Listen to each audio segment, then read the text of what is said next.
Welcome back to Ask a Creationist. I'm Todd Wood. I'm president of Core Academy of Science. I'm a young age creationist, and I'm here to answer your questions about creation, evolution, origins, anthropology, the Bible, Genesis, creation theology, whatever you got.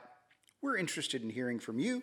Perhaps one of your questions could be featured on a future episode of Ask a Creationist. This week, we're continuing our series examining the evidence against evolution, or as I like to consider it, evidence that is inconsistent with or poorly explained by evolution. In previous installments in the series, I have looked at various issues that are addressed essentially in the last chunk of Origin of Species, where I would say the best argument for evolution is actually contained. So when I talk about the evidence for evolution, that's usually the stuff I'm talking about. This time I want to deviate from that a little bit, and I think it may annoy some people, but that's life, get over it.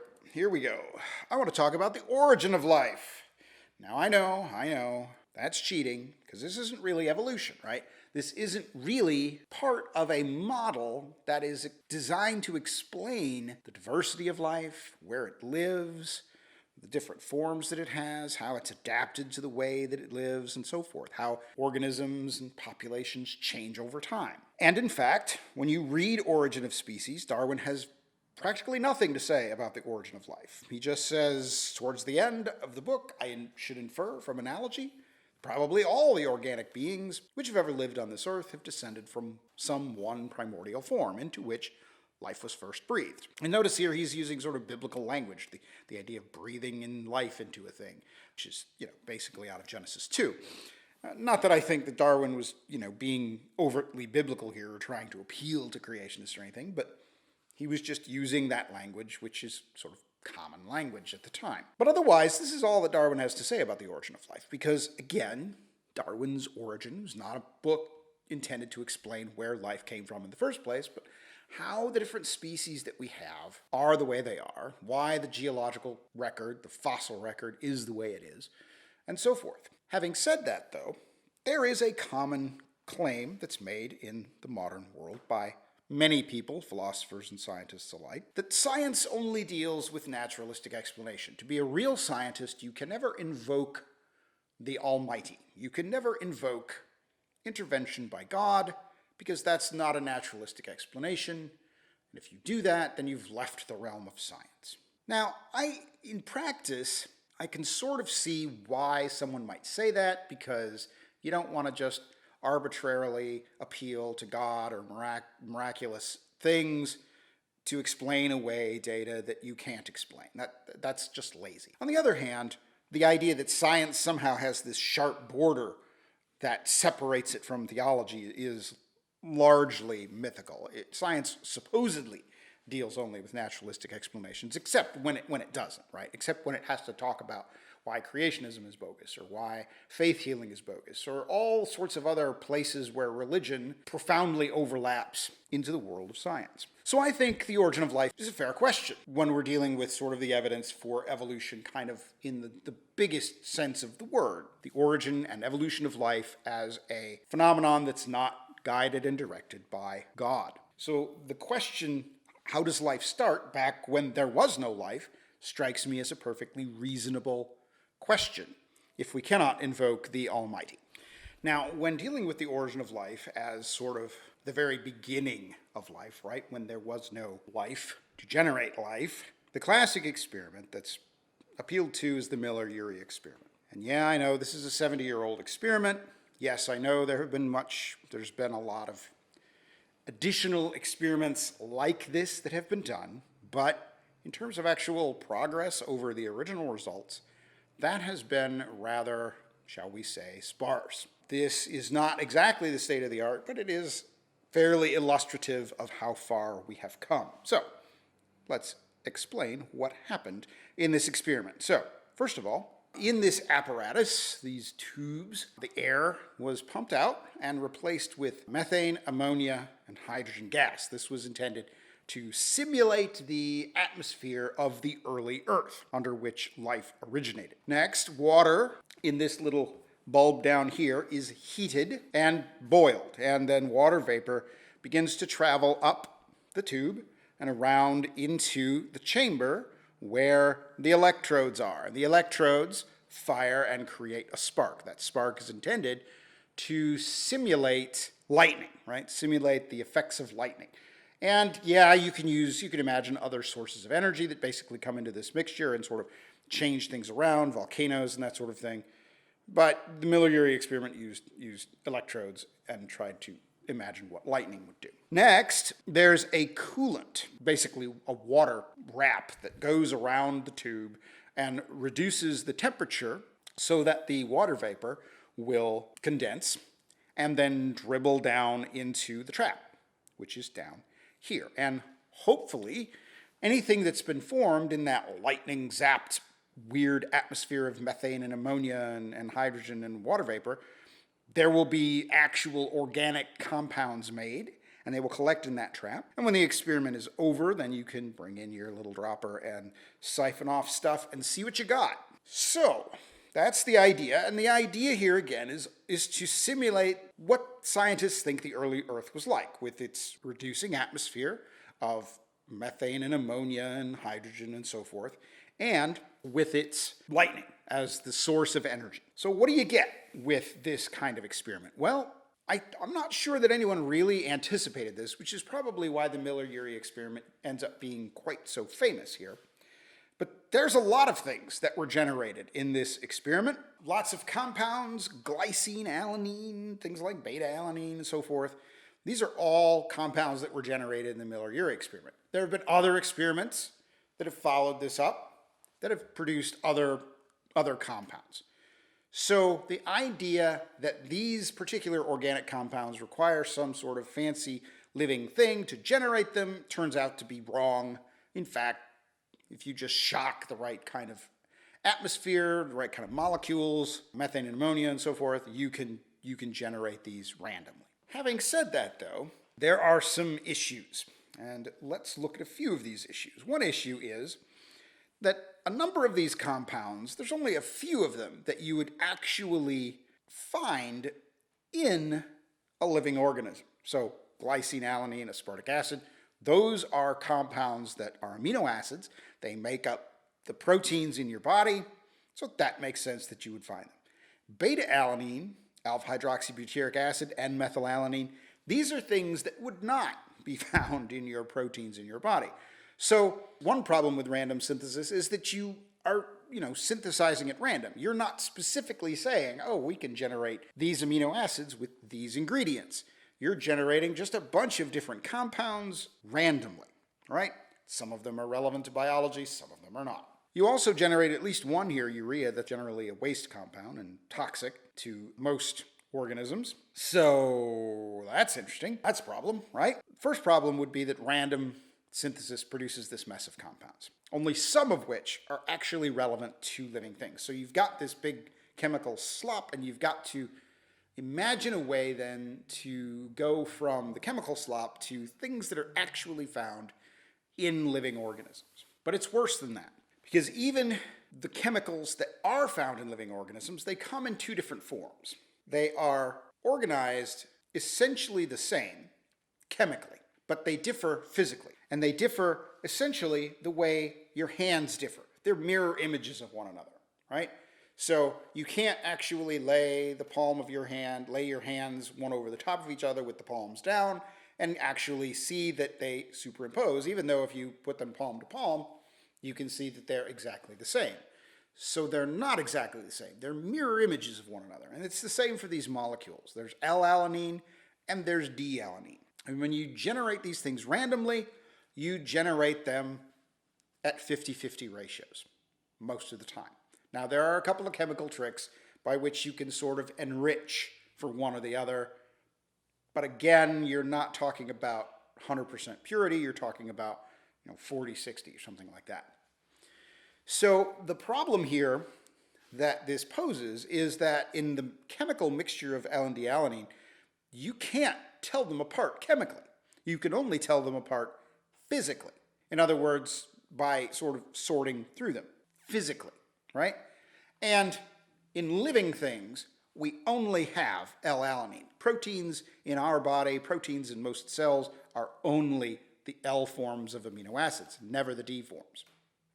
And this is referred to as homochirality. Chirality being the phenomenon of having this handedness to the molecule, homochirality meaning the same chirality. So in living organisms, we have the same chirality, and when you randomly generate these molecules, you have a mixed chirality. It's called racemic. And yeah, there's a bunch of chemistry words, I'm sorry. But I gotta explain it because this is really important, because there's no chemical way to actually generate chirally pure things unless you start with something that's already chirally pure. So what does that mean? Well, that means there's no way to get L amino acids entirely purely in proteins unless they're sort of sorted out physically, intentionally. It can't be done chemically. This is a huge obstacle. Problem number 3 is the problem of polymerization. The sorts of chemicals that Miller-Urey experiment generated randomly tend to be really small chemicals. But even the smallest functional protein that we have is composed of 100 or more of those small building blocks. So Miller-Urey showed that you can generate sort of the tiniest little bits, but they did not show that you could actually produce any sort of functional protein from that. The other problem here, and this is referred to as polymerization. A polymer is a repeating chain, like beads on a string. What the Miller-Urey experiment made were the beads, but they didn't put them together on a string. And the other problem with creating beads on a string is that it's what in chemistry we call a condensation reaction. It involves the loss of water, which means that proteins over time will break down and revert back to those beads in the presence of water. So if you're generating the original life form in a pool of water, well, the more favorable reaction is to go backwards, to break down the larger molecules back to their little beads, like what Miller and Urey generated in their experiment. The next problem is related to the formation of cell membranes. Now, you might remember way back to your biology class in high school or college where you learned that cells are surrounded by membranes. And those membranes are made up of these things called phospholipids. Phospholipids, see if you can follow this, phospholipids have sort of 2 parts to them. There's a part that loves the water, that's oriented on the outside of the membrane, and there's a part that's sort of oily and greasy and hates water that's oriented toward the inside of the membrane. This is found in every cell that we know of. It's found in a bunch of viruses that we know about too. Not all of them, but some of them. So typically in a real organism, these molecules might have things called fatty acids on them. For example, something like this particular fatty acid is stearic acid. It's formed of 17 carbons in a long, long chain that are very oily, right? And then you have this carboxylic acid group there on the far right. I'm sorry I'm doing a lot of chemistry, but it's cool. You'll like this one. So I heard Stanley Miller when I was in grad school talking about the formation of lipids, because of course life isn't just the formation of proteins, it's also the formation of these lipids and these lipid bilayers in order to create the sort of compartmentation that defines a living thing from its environment, from the outside of the living thing. He told me, and he told us during his lecture, that really producing these kinds of fatty acids is really hard to do. The best they could do is 6 carbons in a row before it would essentially form these fatty droplets and come out of solution. And then they couldn't add any more carbons to that. And this was, trying to do it in ways that would sort of simulate the formation of these fatty acids in a random environment. And the problem, of course, is that that molecule, heptanoic acid, doesn't really make membranes. It's not found in membranes. It's not a good membrane maker. So where do bilayers come from? If you can only form these lipid bilayers, the lipids of the lipid bilayers, in places where there are other lipids that are conducive to forming the lipids of the lipid bilayer, then how do you get the lipid bilayer in the first place? It's one of those chicken and egg problems, right? And it turns out that randomly it's really hard to do that. And problem number 5 is the problem of minimum complexity. So here's one of those functional proteins I showed you. This is a small one. It's about 100 and so amino acids here. And it's just one of many. So if we look at, say, one of the smallest living organisms, Mycoplasma genitalium, this circle here represents its genome. Its genome is a circular piece of DNA, and all those little radial spokes there, those tiny little radial spokes, represent 563 protein and other coding genes that are found on this genome. That's a lot of genes. Each one of them is not just a random gene, right? These are genes that are related to a particular set of metabolic reactions. So it's not just that you have to have 563 of these things, it's that you have to have them in some sort of sensible arrangement that contributes to the replication of DNA, the formation of proteins, the metabolism of nutrients, the reaction to the environment, the formation of the cell membrane, and so forth. On and on it goes. And this, as I said, is just one of the smallest, right? So our genome contains over 20,000 genes, and many of the smaller cellular organisms also have thousands of genes in their genomes, all related to this issue of minimal complexity. And yes, I know there have been experiments where they've tried to delete and see how small they could get it. And yes, you can get it down to about 250 genes. That's true, but that's still 250 genes relating to a pretty complex metabolism. This problem here is not going away, right? So the way I like to think about this, as we think through these sorts of obstacles to the origin of life, there are a bunch of them, right? And the way I like to think of it is that sort of Miller and Urey and the kinds of experiments that are going on now to understand the origin of life and random synthesis of living organisms, it's like practicing the long jump, thinking that that's going to get you closer to traveling to the moon, right? It's just a fundamentally different sort of problem than you can achieve with the tiny little minuscule things that have been done in this research. This is just a non-starter. There's no way to get life from non-life. It's not happening. Homochirality cannot be produced chemically. Polymerization is not favorable. Membrane lipid formation is not favorable.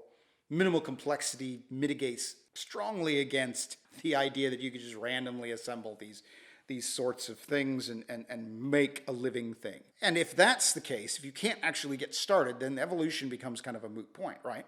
Because if there's nothing to evolve, then evolution doesn't mean much. Which is why I include this particular episode in the series, because I think even though it's not really about evolution itself, if you're one of those folks who thinks that science must always necessarily be naturalistic, this should make you annoyed. And it's probably making you annoyed because you're thinking, you're oversimplifying and you're not dealing with the research as it is, blah, blah, blah, blah, blah. That's fine. You can be just as annoyed as you want. Send me an email and tell me all about it. So, all of that means, in my mind, that life comes from life. Period. I happen to think that life originated from the intervention of a divine almighty God who made life the way it is and made it to propagate itself. And that's why we have the attributes that we do.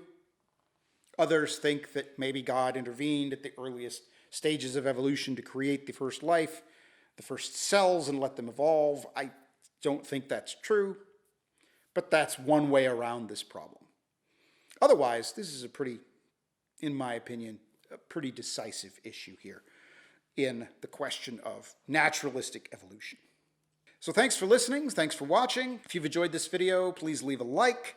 If you really enjoyed this video, go ahead and subscribe. Hit that bell if you want notifications when we put up a new episode. Visit us at coursei.org to find links to our social media accounts. We're on Facebook, Twitter, and Instagram.